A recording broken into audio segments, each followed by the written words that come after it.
সামনেই দুর্গাপুজো, বেশ কিছুদিনের জন্য ছুটি পড়তে চলেছে বিভিন্ন সরকারি দপ্তরগুলিতে। ঠিক তার আগেই চুরির ঘটনা ঘটল রায়গঞ্জের কর্ণজোড়ায় অবস্থিত রেজিস্ট্রি অফিসে। বৃহস্পতিবার সকালে দপ্তরের কর্মীরা এসে দেখতে পারেন 3টি জানালার গ্রিল কেটে নিয়ে গিয়েছে দুষ্কৃতীরা, যার ফলে চাঞ্চল্য ছড়ায় অফিস চত্বরে। যদিও ভেতরের সমস্ত রকম জিনিসপত্র এমনকি নথিপত্র সুরক্ষিত আছে বলে জানান অফিসের দায়িত্বপ্রাপ্ত আধিকারিক। ইতিমধ্যে কর্ণজোড়া পুলিশ ফাঁড়িতে অভিযোগ জানিয়েছেন কর্তৃপক্ষ। রেজিস্ট্রি অফিসের মতো এত গুরুত্বপূর্ণ দপ্তরে এই ধরনের ঘটনার স্বভাবতই প্রশ্ন উঠছে নিরাপত্তা নিয়ে।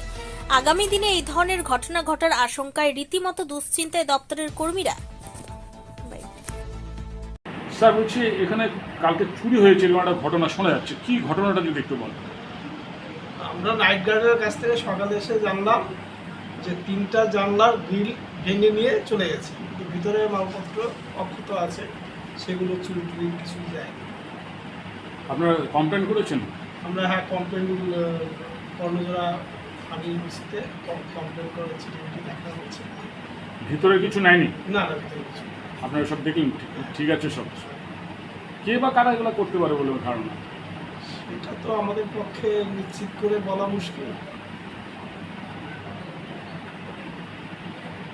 এমনি কি চাচ্ছেন আপনারা? যাতে পুজোর সময় অনেক দিন অফিস ছুটি থাকবে, সেই সময়ে যাতে এরকম ঘটনা বা পরেও যাতে রেকারেন্স না ঘটে, সেটা পুলিশের কাছে সেই দাবি আমরা জানাবো। কারণ হচ্ছে রেজিস্ট্রি অফিস, অনেক প্রয়োজনীয় কাগজপত্র থাকে। চোর তো আর কোনটা প্রয়োজন কোনটা অপ্রয়োজন বুঝবে না, সেই পরিপ্রেক্ষিতে কী বলবেন? সেই পরিপ্রেক্ষিতে আমরা পুলিশকে একটা চিঠি করছি, যাতে পুজোর সময় বা সাবসিডিউটলি পুজোর পরেও ওনারা স্ট্রিক্ট ভিজিল রাখে, এরকম ঘটনা যাতে না। স্যার আপনার নাম এবং কি ডেজিগনেশন?